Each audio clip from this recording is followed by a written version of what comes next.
The world's biggest rocket that could take humans to Mars in the 2030s is a step closer to reality.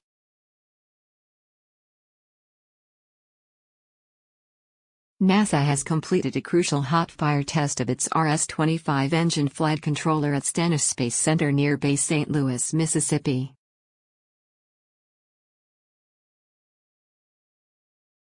A 3D-printed shock absorber, intended to give astronauts a smoother ride, was tested during the 365-second event.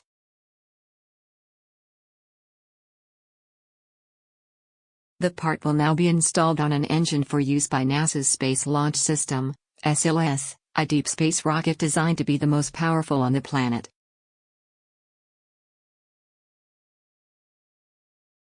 The rocket, set to take its maiden flight in 2019, will eventually carry humans on the Orion spacecraft and enable missions to the Moon and Mars.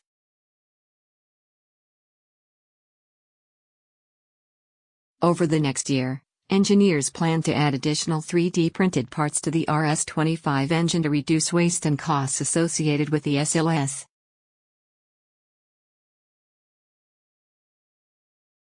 The full-duration test came a month after NASA capped a year of RS-25 testing with a flight controller test in mid-December.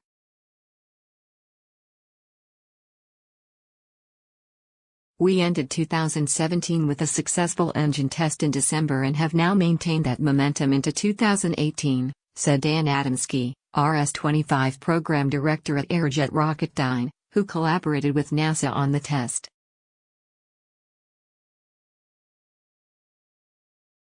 Future testing this year will continue to add to the program's inventory of flight controllers and will bring additional development hardware into the test program to demonstrate design, manufacturing and affordability improvements.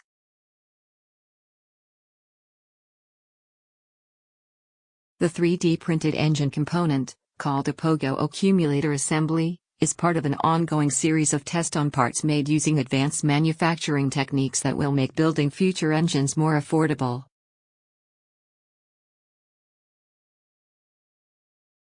Aerojet Rocketdyne engineers told Fox News that the shock absorber component was printed using a laser and metal powder, with a machine that builds the part in 2 halves in weeks, compared to hand construction which can take years.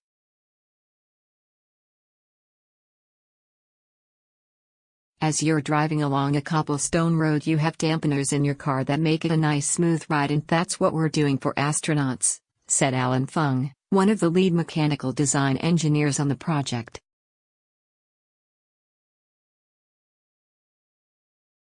When the astronauts are riding up into space, they'll feel this vibration that kind of feels like jumping on a pogo stick.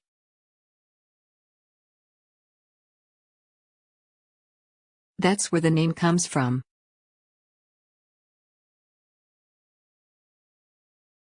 While the astronauts are feeling that, it's causing a lot of problems for the engine, so we don't want that effect, he said.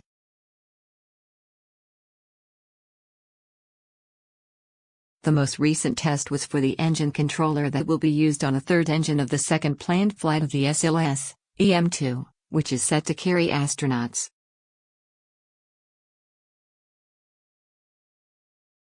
The deep space SLS rocket will be fueled by 4 RS-25 engines firing simultaneously to generate 2 million pounds of thrust and, working with a pair of solid rocket boosters, will produce more than 8 million pounds of thrust.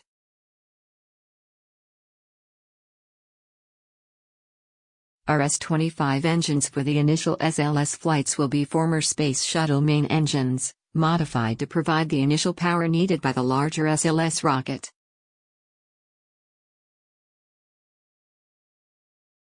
According to NASA, a key part of that modification is the new flight controller, which works as the RS-25 brain, helping the engine communicate with the SLS rocket and providing precision control of engine operation and internal health diagnostics.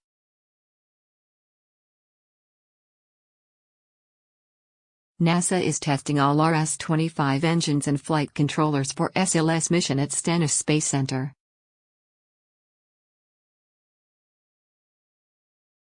The initial SLS Exploration Mission 1, EM-1, will serve as the first test flight for the new rocket, and will carry an uncrewed Orion spacecraft.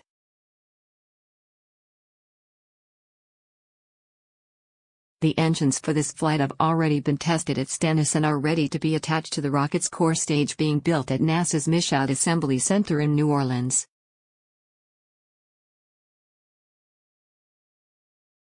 The current engine tests are for controllers for Exploration Mission 2, the first flight that will transport astronauts on board Orion.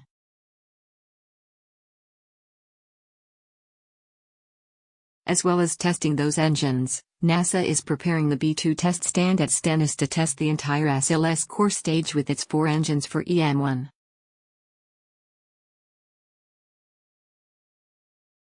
This green run test will require installing the flight core stage on the B-2 stand and firing all 4 RS-25 engines simultaneously, as in an actual launch.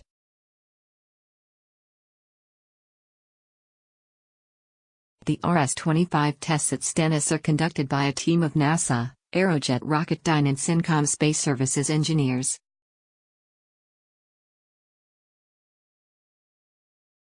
Aerojet Rocketdyne is the RS-25 primary contractor, and Syncom Space Services is the prime contractor for the Stennis Center's facilities and operations.